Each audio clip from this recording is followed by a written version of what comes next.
Take my hand, lead me on, help me stand. I am tired, I am weak, and I am worn.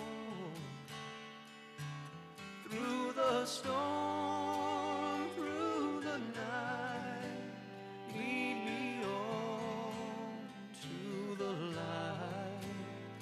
Take my hand, precious.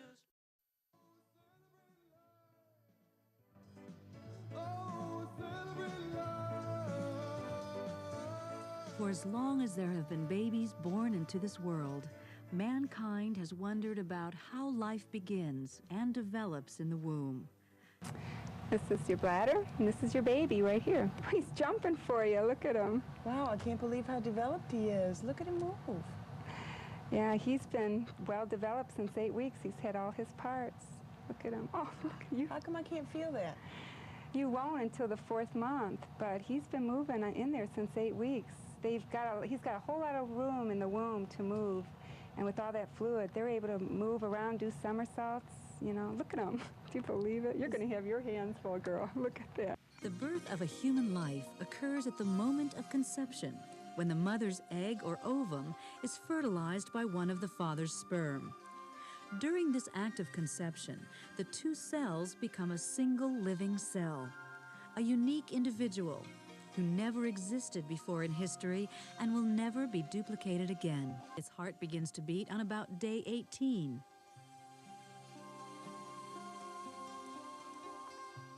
This is an image of just 4 weeks. Can you see the heart beating? Listen to the Doppler of that heart. They decided to create an environment where they would convince the blacks to severely limit the number of children they were going to have and thereby commit race suicide. We have now reached a point in this country that the abortion industry at this point kills as many African American people every 4 days as the Klan killed in 150 years. And you can truly say the most dangerous place for an African American to be is in the womb of their African American mother. Hello everyone, welcome to Love Them Both. This is a talk show and documentary show on the moral issues of our time, and increasingly we have to talk as the conditions in our world worsens with youth crime and violence spinning out of control, with wars and rumors of wars, growing problems worldwide, conflict between religions, between countries. We have to also talk about and warn that we're heading into the crisis of our age that was prophesied in the Bible 2,500 years ago. A benchmark for proving the biblical prophecy is that the state of Israel was predicted to be prophesied to come back into existence 2,500 years ago, and it did. After being absent from the Holy Land for 2,000 years, it emerged in 1948, and now we're back in the scenario of biblical prophecy. So this is a proof of the divine inspiration of the Bible. Today's show is part of our problems are increasingly our moral problems, our abortion, our sexual promiscuity, pornography, sex trafficking, homosexuality are bringing us are increasingly causing our society to deteriorate and people to suffer, and bringing us increasingly into conflict with God, the author of moral law and the creator of our world, who through the weather crisis we're having, the tornadoes, the tsunamis, all the troubles in the world. Now, not all of these are divine judgment, but they are increasingly falling into that pattern. Today's show, we're going to be talking about, it's entitled Education Day, Youth and the Sexual Time Bomb. I I've titled it. It's so important. Sex is such a powerful motivator. It reaches out and grabs young people, middle school students, high school students, young adults, and they're not prepared to handle it morally increasingly today. And so it is a sexual time bomb for them. You'll see on the screen Education Day, or the helpline, where if you're pregnant and scared, you don't have to have an abortion. You can call this 24-hour helpline and find a pregnancy resource center and counselor, free and confidential, near you. And again, another overflow of sexuality is adult businesses, sexual slavery, human trafficking, and you will see a hotline on the screen where you can call if you suspect someone is a victim of human trafficking, because it's going on all around us in plain sight. You can call this human trafficking hotline and be advised, get advice on how you should proceed to help that person or deal with that situation, whether they're a domestic in someone's a foreign domestic working as a domestic in someone's home, or a call girl in a hotel, or whatever. You can call this hotline and find information on to how to proceed. If someone's life if you believe someone's life is in danger, you should call the local police. And you can also call the local office of the FBI too, to get help in this assistance. You'll see our website on the phone, on the screen. You can go there and find out more about our show and how you can help us. So with that, I want to introduce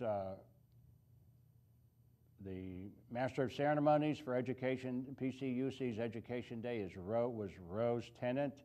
She's well known in the southwestern Pennsylvania as Rose of Quinn and Rose, a talk show host on morning radio. And she's going to be the Master of Ceremonies, and she will be coming in first segment here and introducing an international singer, Jamie Dillon. So with that, let's go to PCUC's Education Day, which I call Youth and the Sexual Time Bomb. Artist who has a really unique personality. She's pretty funny. I like her. Her name is Jamie Dillon, and she's done World Youth Day twice. She's performed there. She performs all over the country, and as I said, she is a recording artist. So she has been published, her work, and she's very fun, and I hope you enjoy her. Please welcome Jamie Dillon. Thank you. Thank you. Thank you. I'm going to start with a song. I am a songwriter, so it's going to be a mix of songs I've written and cover songs. Usually I work with teenagers and youth, so it wouldn't be unusual for me to have you stand up and do motions and things. But my hunch is that you came to listen and not to do. But you never know. I don't want to scare you first thing, So anyway, this is a song by Charlie Peacock called "In the Light."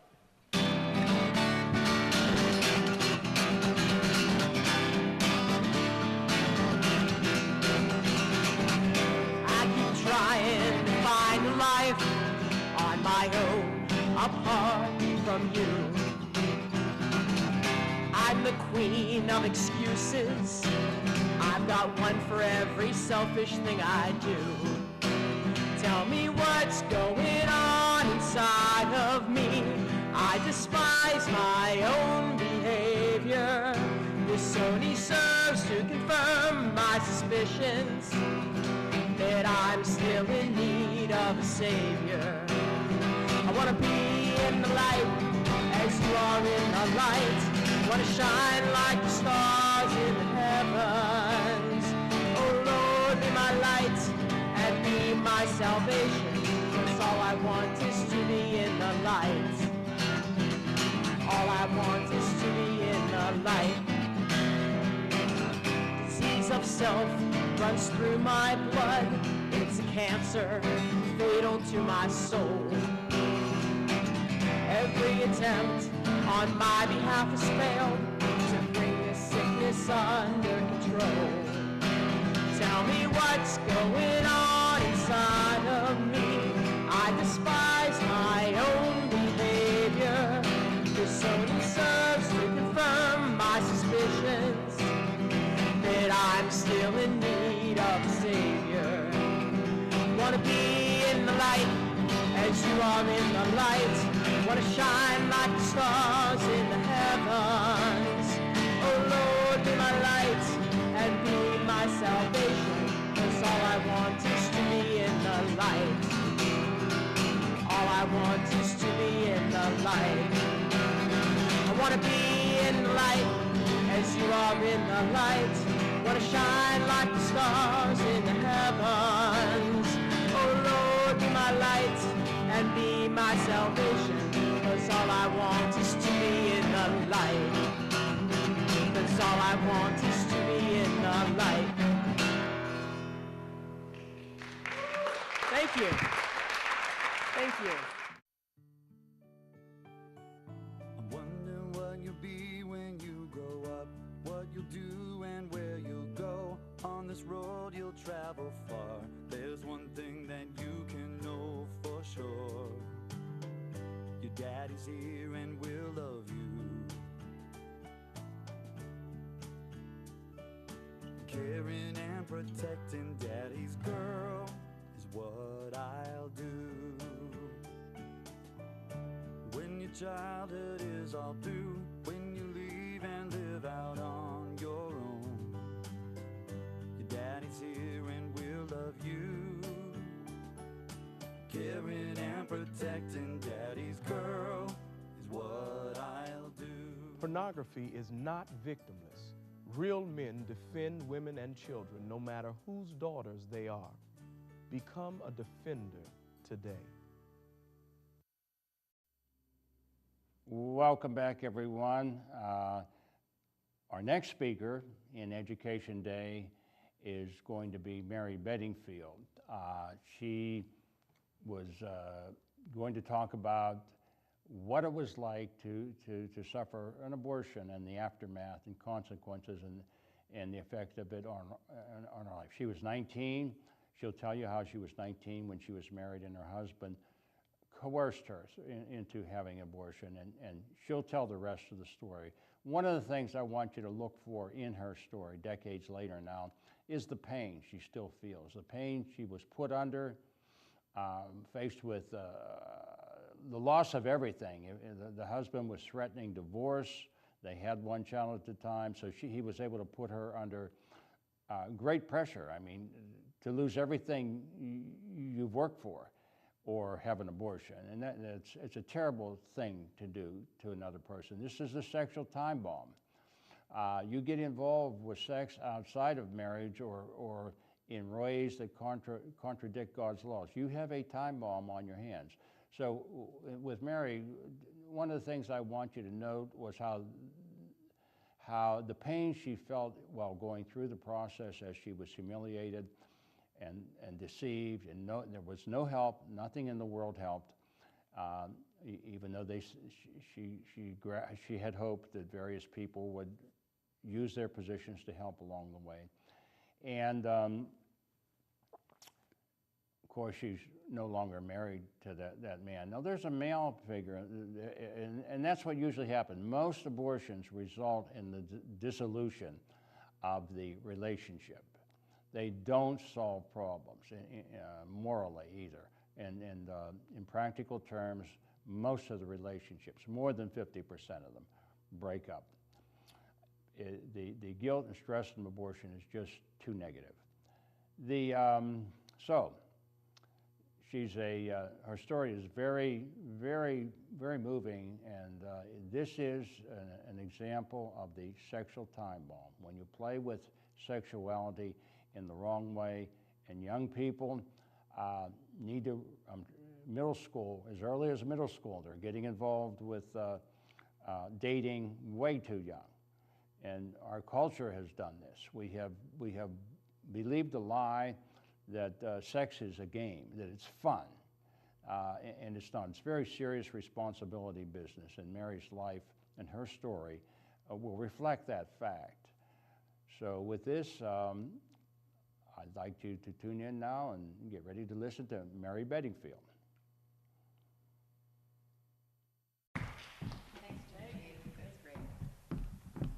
That was great. Thank you, Jamie, very much. We appreciate that. The next person I want to introduce you to is someone that I have known for, oh my gosh. Like, I have a friend that says, please don't tell people 30 years, because then they start doing math. But we've known each other for probably about almost 30 years. And years ago, we were in a Bible study together. There were about 4 or 5 of us. And we kept a prayer journal. You know, we would pray for each other. And over the years, we saw every one of those prayers answered, Almost every single one of those prayers were answered over the years. It was so exciting. I encourage you to, you know, if you're not already doing this, to get together with other friends and just start praying together. And keep a journal, though, of those prayers, because you will be amazed by just how faithful God is in answering those prayers. So anyway, before I keep on going about our Bible study, please welcome my friend, a single mom who has an extraordinary history and experience to share with all of you, Mary Bedingfield.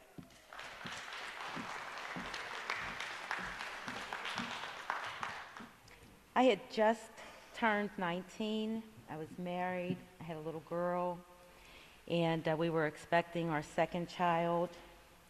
And my husband wanted me to have an abortion, and he was adamant about it. He threatened to leave. There was a lot of coercion involved. It wasn't... I'm going to help you out here just for a second, because we don't want to miss what you're saying. Can you hear? Can you do that? I know it's kind of hard with that. Yeah, that's fine. Thank you. And so I made an appointment for an exam at West Penn Hospital. And when I went in for the appointment, the doctor that came in the middle of the exam, he basically asked the nurse why I was there. He wasn't even sure. I had never seen him before. And he finished the exam, and they told me that I was 13 weeks along, and that I had to have the abortion within the next 2 days, or they would not be able to do it at all. And that was what I call lie number 1. They gave me an appointment for the next day, and trying to think of a way out of this, I didn't have any family support or anyone that I felt would stand with me in a decision against my husband. I went home and I changed the appointment to the following week, thinking, well, they said if you don't have it within the next 2 days, we won't be able to do it. And so I'll go and they'll say it's too late, and I'll go home and there's nothing we could do about it, and that will be that. But I went to the appointment, and it seemed to be no problem that it was a week later. They, didn't even mention that. Before I had gone in, they said, when you come, first of all, be on time, or we won't be able to see you. Well, because of various things and car trouble and a number of things that happened, I was an hour and a half late. But again, that didn't seem to be any problem. They had said that when I got there, I would have a counseling session. And I thought, surely, as I'm talking with a counselor and what my idea of counseling was, she'll see that this is distressing to me, that this is not something I want to do, and she'll stand with me in that decision to not abort this child. Well, the counseling session lasted about 5 minutes, and it basically consisted of her telling me how painless abortion was and what a right decision it was and where's the money and sign this. And that was pretty much it for the counseling session, and at that point I lost hope.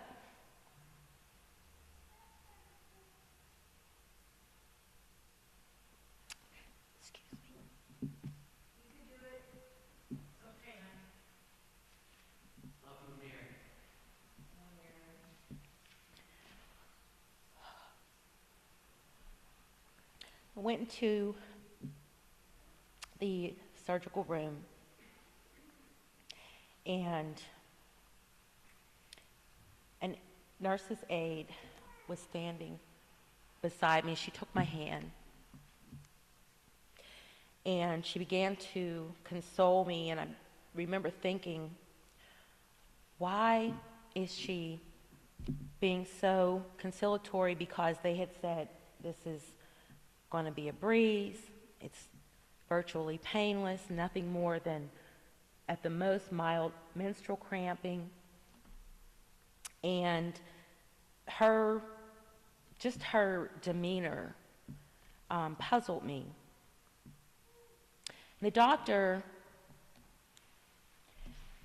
they have to dilate your cervix with a series of metal rods that grow increasingly in size and diameter. And I remember his frustration because he commented to the aide that my cervix was very tight and very strong, like it should be. And he was pretty frustrated, and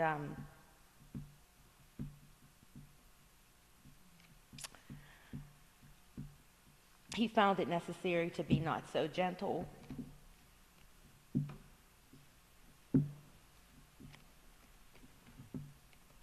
As he continued to dilate my cervix. And he was successful in doing that because subsequently I was left with a condition called incompetent cervix, which resulted in a series of miscarriages later on.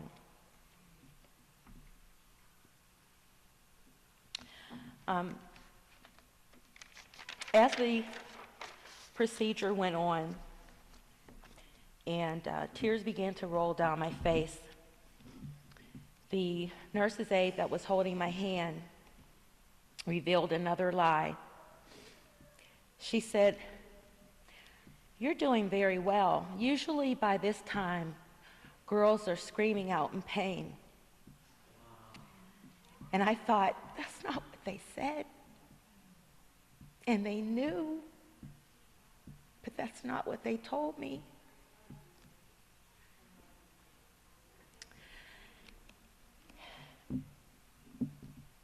When it was over, I was laying there by myself, and I looked across the room at the counter, and I saw a jar.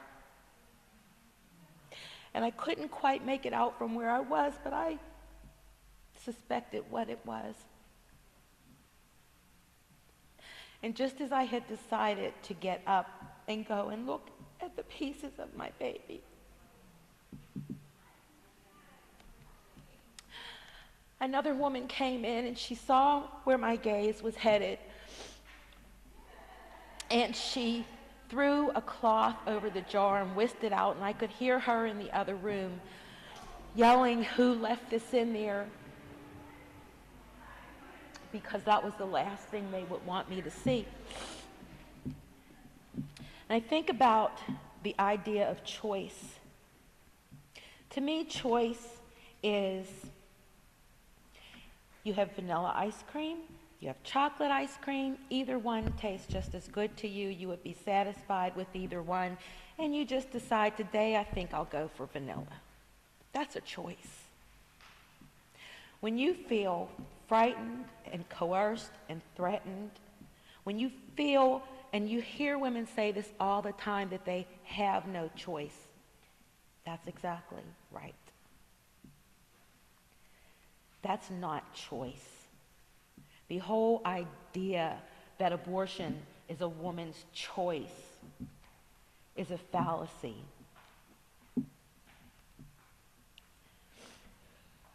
I didn't find out at that time, but later, I was going through a divorce. My husband confessed to me that his real reason for wanting me to have an abortion at that time was because he was having an affair, and somehow in his mind, having an affair with one child was one thing, but 2 children, he would feel more guilty about that.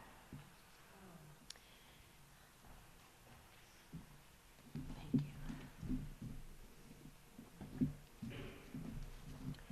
And I say to women all the time, abortion is the best thing that ever happened to men.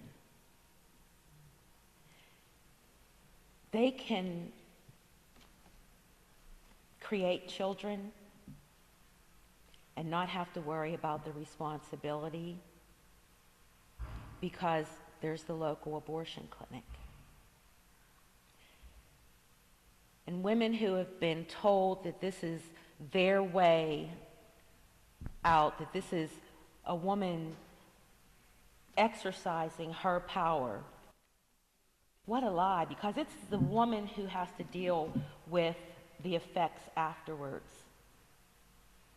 Whether it's an incompetent cervix or depression, alcoholism, drug addiction, whatever it is, where's the power in that?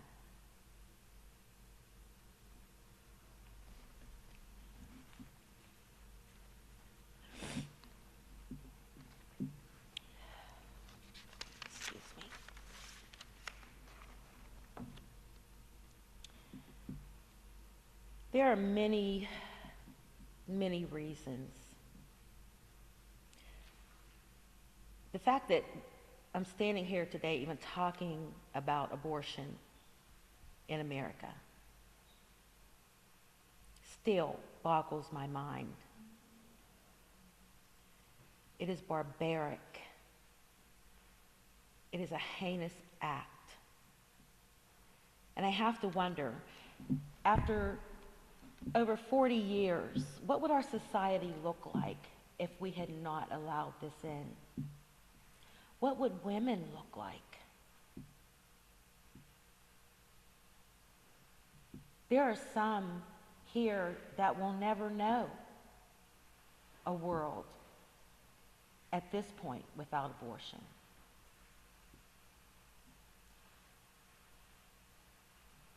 I remember a teacher that my daughter had who, because of abortion in her life, had built up an animosity towards men, and she took that out on the little boys in her class. We don't think about the ripple effect in places that we wouldn't imagine.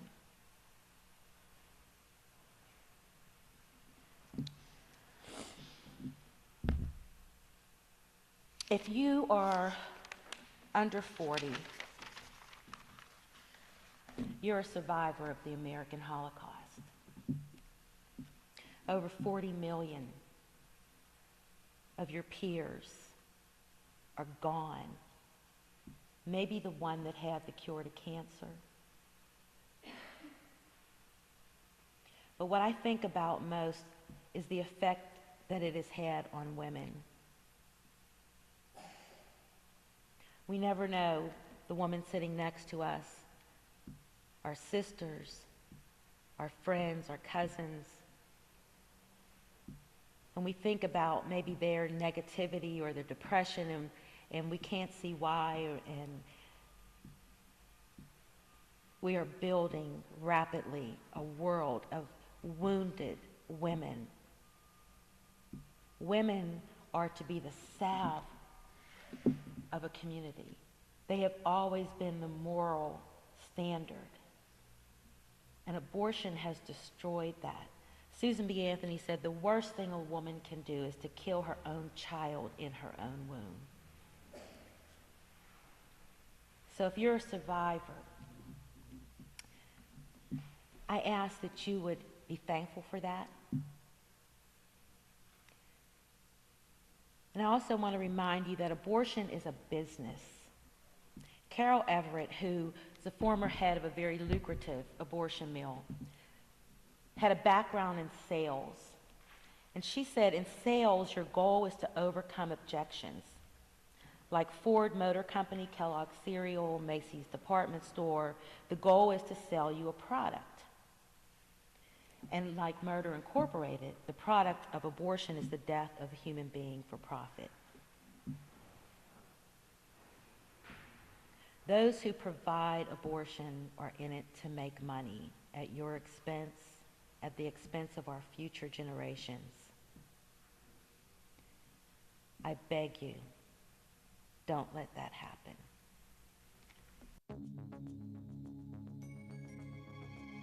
make your way through life, deciding who you are, how you feel, and what you believe. Sure, it's hard, but you do what you know is right. Maybe your voice isn't the loudest, but it's the voice you dare to listen to. If you're facing an unexpected pregnancy, call 1-800-550-4900. I never did the dishes. I was never there when she really needed me. Then she decided she just couldn't have her baby. And I feel because I wasn't around, my child isn't around either. I do the dishes now, but I can never seem to get them clean. If you are struggling with the pain of an abortion, call 1-800-593-2273. Welcome back, everyone. Our second and final speaker for this program is going to be Abby Caller. She also had an abortion and also was in a situation. She was she went to, as she will tell you in her story, she went to college on a basketball scholarship, and she's not these are both Mary, a young married woman, and Abby, a college athlete, are not the people we usually think of, the situations we usually think of when we think of people having abortions. But abortion cuts across all boundaries, and Abby may be good. This education's again, I want to draw the attention to middle school students, high school students, and young adults, college students and young adults, all young adults, that sex is a time bomb. If you don't control it, if you don't obey God's commandments to stay abstinent until marriage, and when you do get married, we need to relearn marriage as a spiritual responsibility, so it has much more meaning to it. We're even losing, it's even losing some of its meaning. And homosexual marriage is not going to help. It's not helping this. Homosexual marriage it will even further marginalize marriage between men and women, between a man and a woman, pushing it off farther to the edge of society where it can do less and less good. Children need to be raised in the kind of family with male and female, father and mother role models that God designed. And this is a big challenge in life. So I want to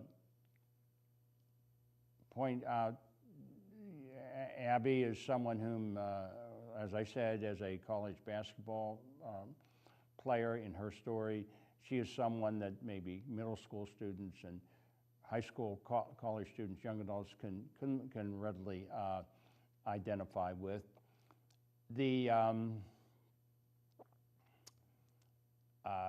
And with her story, and again, her story sounds so typical to me in many ways of maybe more middle class people. It's a very interesting story. I found it fascinating.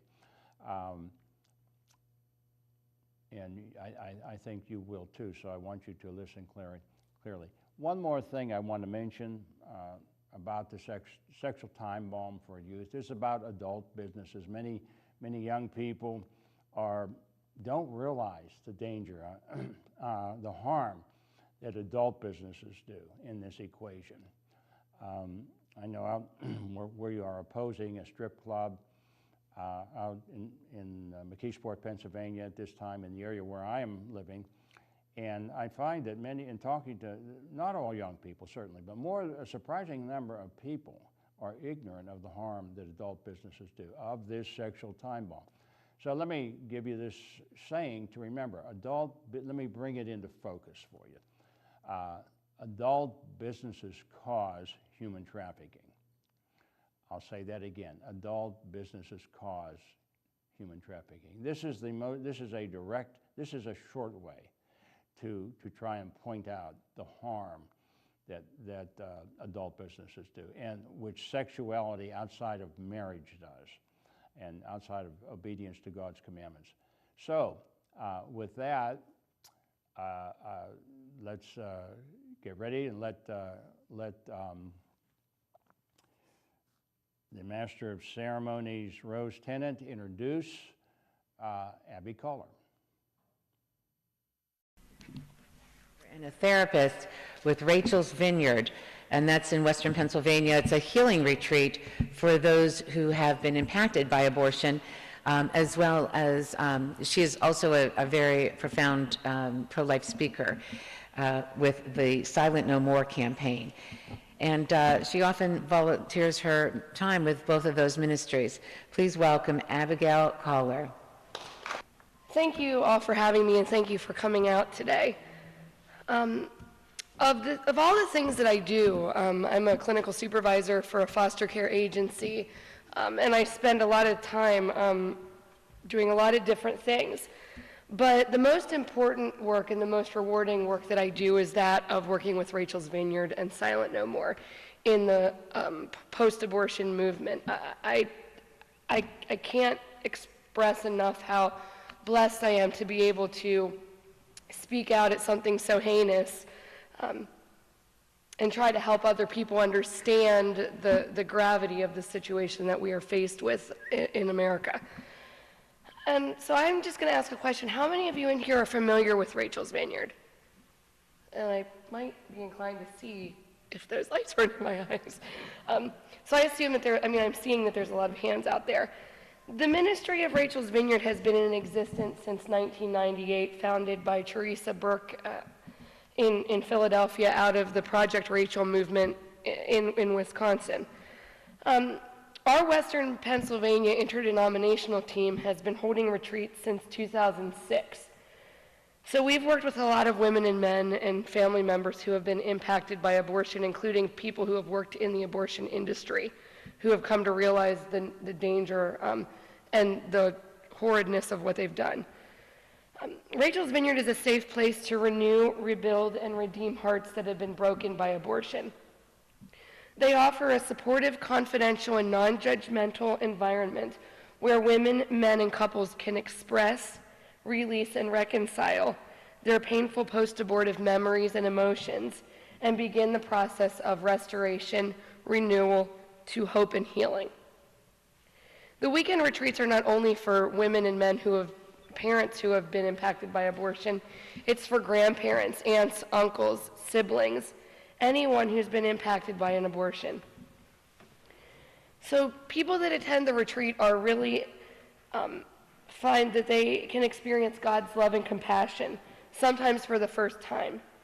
So the goal is that people that would find themselves trapped in anger and in any kind of these painful, traumatic emotions would experience forgiveness, find hope, and really put their lives back together to find meaning. But I think that begs the question, Abby, how did you even get involved in a ministry like this? Because it's not just something that I found myself one day, okay, abortion's a problem, and I probably should do something about it. That's not how it happened for me.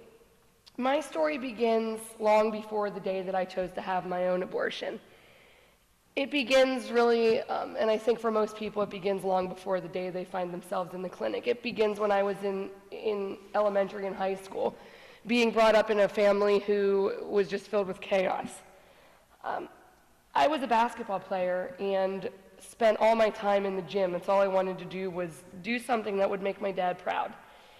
And I remember him saying, if you just would get yourself a basketball scholarship, that's something that you really need to do and that would really make our family happy. So I just spent hours and hours and hours playing basketball, and I got it. I got a scholarship to play basketball. So when I went to college, I thought I was this big deal. I thought everybody's looking at me, and I thought I couldn't really be happier. This is the greatest thing. Didn't really do anything to my family. It was still chaotic. Didn't really make me feel any better. Didn't do anything. In fact, it made me realize how to stuff my emotions deeper and deeper and deeper. So all of this mess just continued to get worse. And then I realized that I really craved the attention of young men. And when you go to college and you didn't get that in high school because you were too busy trying to do all these things, when people started to pay attention to you, it became quite interesting and quite desiring, because I didn't have that in my own home. So I did go to college a virgin, and when I met that boy that paid attention to me, I mean, you can guess where that led. So many times when I speak, I tell the story that, I hear, you can't get pregnant the first time you have sex. Yes, you can. So when I found myself staring down at the plus sign on my 5th pregnancy test, I just couldn't really believe it was true, which is why I ended up doing 5 pregnancy tests. And I think I was so naive that I thought this will just disappear and it will go away, and it didn't. And I told a girl on my basketball team that I thought I was pregnant, and she had the great idea that her mom worked at Planned Parenthood, and I could go there and really confirm this pregnancy. I didn't know what Planned Parenthood was. I didn't know what abortion was. That stuff was never something that was talked about. And so I thought, okay, well, I guess that's what we do. We go and confirm a pregnancy. I thought I already had. So we did that, did a blood test, did a urine test, and indeed I was pregnant. And now became the time to think about, okay, I'm playing basketball. That's supposed to fix everything. I need a degree. I need to make my parents proud. I need something to do to fix this mess of life at home. So I thought, okay, I'll tell somebody that's a professor. And when I told them, again, and I went to a Christian college, by the way, their response was, you can't have this baby and play basketball. You need to go to Planned Parenthood. And so that's what I did. And before I had never thought about the word abortion. Now that's all I thought about. Couldn't get it out of my head. So I remember the clothing that I wore when I went into the Broad Street Clinic in Philadelphia. I remember the manipulation I used to convince a young man on our basketball team to drive me there. I remember the beveled glass windows on the clinic. I remember the doctor with his full white beard. And I remember the $329 I paid. It was only $289 if you chose not to be put to sleep. But that was my reconcile of, well, if I don't have to be awake during this procedure, I won't remember any of it. So I put it on a credit card, a Philadelphia 76ers credit card, which was so easy to get, and went on my merry way. Until I came out of the abortion procedure room and was laying on the blue recliner, and a girl next to me wondered what was wrong with me when she had counted the number of abortions she had, which were 5, and asked what was wrong with me for only having 1. And I remember the immediate feeling of loss as I had gone out those clinic doors thinking, as Mary had said, that everything was going to go back to normal as they had promised me. And it didn't. Nothing ever went back to normal. My baby died in February of 2000, but that's not the only person that died. I died that day. What promised to be the best thing for me that would fix everything was the worst. Abortion didn't end my pain, it's what began it. I lost the desire to play basketball. I went through the motions. I remember my coach screaming at me to run when all I did was jog. I remember lying to cover up where I had been and why I couldn't play basketball and saying that I went in to have a cyst removed on my ovary. I remember graduating from college with no dreams, no goals, no confidence, and really no desire to do anything. I was a shell of a person. The girl that went into that abortion clinic that day came out an angry, bitter person, and I didn't even like the girl that went in there to begin with. I just didn't realize it. So I spent more time in school trying to forget about what I did, trying to just pretend that I was fine. And what ended up happening was I spent so many years drinking, just trying to forget about all of this. I remember I moved to Ocean City, Maryland, and spent I'd get up in the morning, go play golf, lay on the beach, and go to the bar. That was my life for 3 months. And looking back, thinking how stupid that was. But I just didn't feel like dealing with it. It was too much, and who would care? I remember sleeping around, going in and out of these ridiculous relationships that was nothing I wanted, but just trying to feel cared for. Overworking, other destructive behaviors, and a depression so deep I refused to get out of bed one Christmas morning. Abortion didn't just happen one day. It continued for years and years. I've worked with women as young as 14 and as old as 80 who are dealing and carrying the baggage of their abortion experience. The decision to end my pregnancy destroyed my life and destroyed my future. But praise God, that is not the end of my story. It was not until I called out to Jesus from my knees that Christmas morning that he began to heal my life. My mom had sat down on my bed that day, and she handed me a book, and she asked me the question that rings in my ears today: when will enough be enough? When will enough be enough? When have you punished yourself enough? She asked me to read that book, and I did. And I didn't know this woman, and my mom was really right. Enough was enough. And at the end of this book, I remember it was Sidna Massey's Her Choice to Heal, was a resource for Rachel's Vineyard. And that very next weekend, there was a retreat happening in Washington, D.C. I went. And thank God that ministry is out there. Because that really is what changed my life, that and crying out to Jesus. I looked at my life prior to my abortion and realized it was too scary. And once I went through Rachel's Vineyard, realized I really have power and a choice to forgive. And what really just ministered to me was memorializing my child, laying her down at the feet of Jesus, along with all of that denial, shame, guilt, anger, and hurt.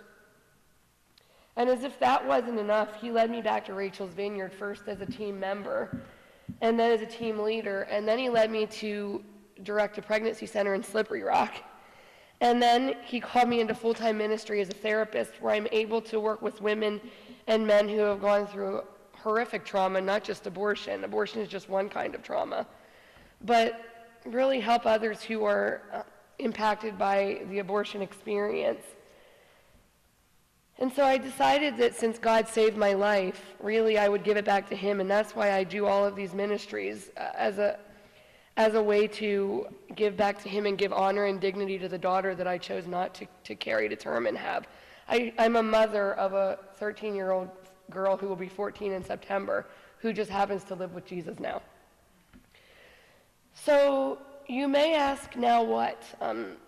The journey to healing continues. It's not something that you go through healing and you get healed. I don't believe that healing ever comes until you stand before Jesus one day, and then I believe the work is done. Is it a challenge? Yes, it is. I'm going to be 35. I'm not married. I don't have any living children here. I don't know if I ever will. It's a loss. It is something that I deal with every day, and I believe that life is like an onion. We peel back the layers one day at a time. So that's my story. But what do we do with all of this? You know, not everybody in this room has an abortion story. But I believe that everybody in this room is called to do something about it. What can you do? First, you can pray. I believe that's the most important way that we're going to end something in America, is by getting on our knees and being in prayer for the sins of our nation. We really need to understand the abortion culture. Why is this important? We need to know why women go in those doors in the front. It's, you know, oftentimes there's many reasons why people have abortion, and I've heard every excuse in the book, and I've made every excuse in the book. Inconvenience, I'm not ready to have a child. I don't want one. It's going to be better for me if I don't have a child. I'm afraid. I really want to save this relationship. We know that most times when people are in an abortion experience, their relationship is going to end anyway. Well, I was raped. That's another reason. Well, you know, we don't need to destroy a woman's life twice then. Well, and the list goes on and on and on. I've got a whole list of reasons why women choose to have abortions. Pressure from parents. I want to keep my job. My employer threatened to fire me if I have a baby. I mean, you hear all kinds of stuff. So it's really important, research all of these reasons, because you need to be prepared when a woman comes and says, this is why I can't do it. You have to be prepared to come back why they can carry a child. Serve. Get involved in local churches, pregnancy centers, pro-life movements, whatever it is that's out there, please get involved in those kinds of ministries. And speak up to others. I think it's important to recognize, how can we see that someone's been hurting by an abortion? I have a list back at my table that talks about all of the symptoms that people can experience after an abortion. And it's not because of this and this and this. Oftentimes it is because of an abortion experience. When women and men reach out to therapists in the community, that's the danger sometimes. They're quick to treat every other issue than abortion. And we know that we don't put a Band-Aid over a gunshot wound and send somebody on their way. We know that we have to treat the wound in order to treat all of the symptoms that come after the wound. So those are just some ways that you can get involved.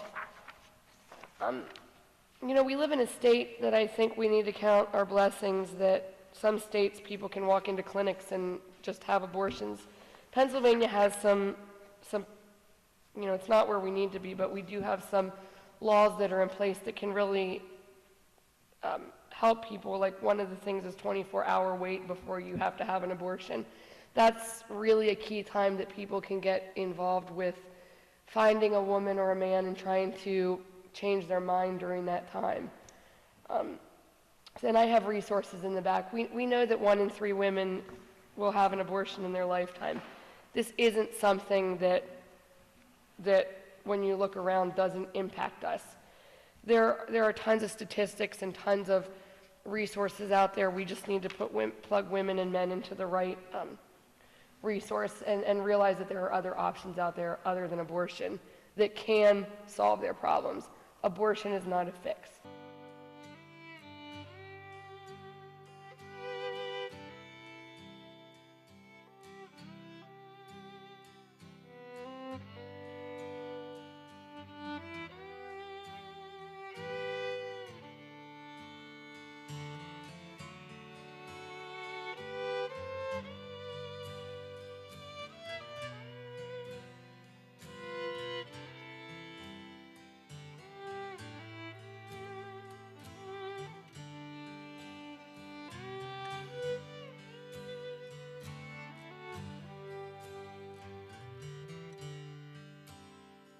Precious Lord, take my hand, lead me on, help me stand. I am tired, I am weak, and I am worn. Through the storm, through the night, lead me on to the light. Take my hand, precious Lord, lead me home.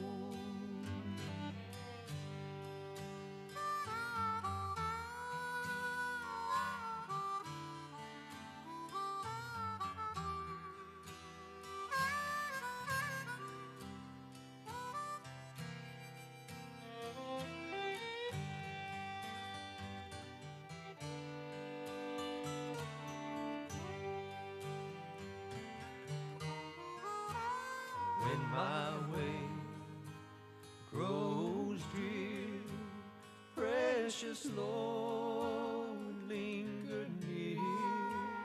When my life is almost gone,